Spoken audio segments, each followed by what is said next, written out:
السلام عليكم، اش راكم؟ اش اخباركم؟ ان شاء الله تكون صحتكم النفسيه والجسديه بخير. فيديو اليوم راح نهضروا على نصائح المقبلين على الجامعه. اولها مبروك كي جبتوا الباك، ثانيها نتمنى من كل قلبي تفهموني وش راح ننصحكم ولا راح نقول لكم لخاطر والله من القلب. قبل ما نبداو، في حال عجبك المحتوى تنساش تعمل لايك وسبسكرايب. اللهم ادخلنا مدخل الصدق واخرجنا مخرج الصدق واجعل لنا من لدنك سلطانا نصيرا.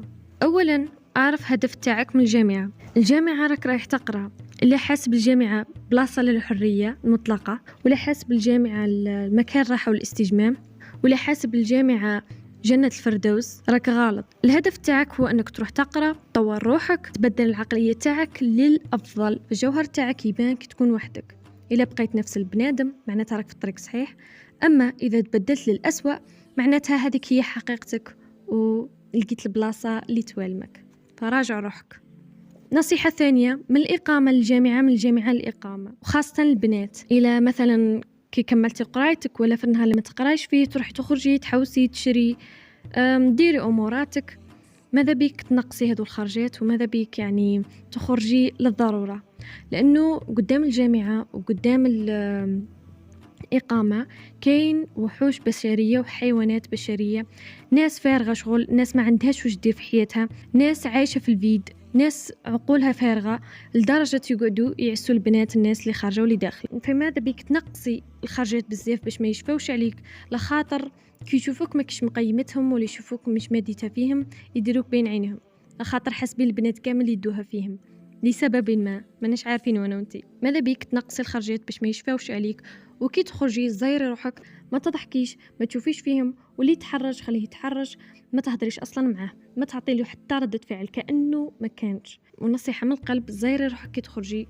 وما تعطي ردة فعل لأي واحد، خاطر اصلا ردة فعل ما يستاهلوهاش ومرضى نفسيين لدرجة يقعدوا يقابروا في بنات الناس. ثالثا، أعطوا اسم لكل علاقة. مش أي واحد يدير معك بحث معناتها صاحبك، مش أي واحد يروح معك للجامعة معناتها صاحبك، مش أي واحد يروح معك الريستو معناتها صاحبك، مش أي واحد تتسلف من عنده معناتها صاحبك، مش أي واحد تخرج تقصر معاه معناتها صاحبك ولا صاحبتك. يعني نفس الشيء إلى البنات، يعني أعطوا مسميات العلاقة. إذا صاحب يبقى صاحب، وإذا زميل يبقى زميل، وإذا جار يبقى جار. رابعا، خلوا عندكم خصوصية.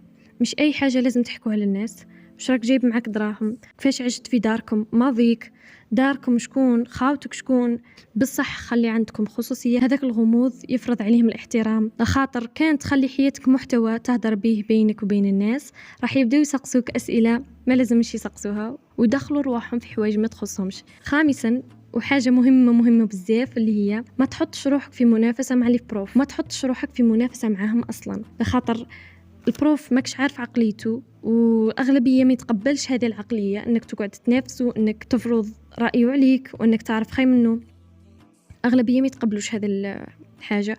فماذا بيك تكون تشارك في الكور ولا في التيدي، ماذا بيك تطرح على اساس راي، مش على اساس راك تنافس فيه. ولا مثلا شفت البروف غلط في حاجه، قول بروف هذا الراي تاعي، هذه وجهه النظر تاعي في هذه. وخاصه في البدايه يعني ماكش عارفهم، خلي انطباع مليح، ومع الوقت إذا عرفت عقلية البروف تلقائيا راح تعرف وش راح تهدر معهم. سادسا، خالط الناس اللي تقرأ.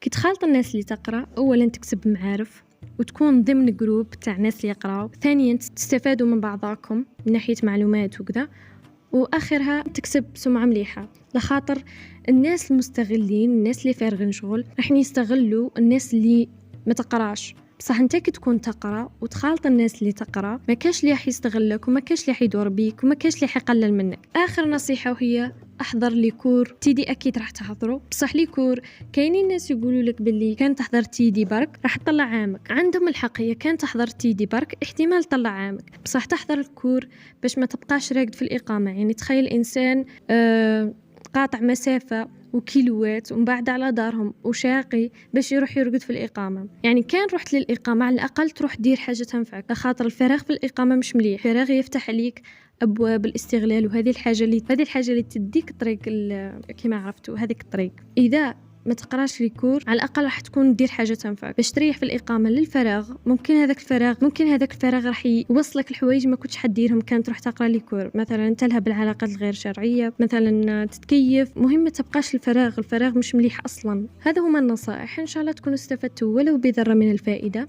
واستودعتكم الله الذي لا تضيع ودائعه، ونشوفكم في الفيديو الجاي.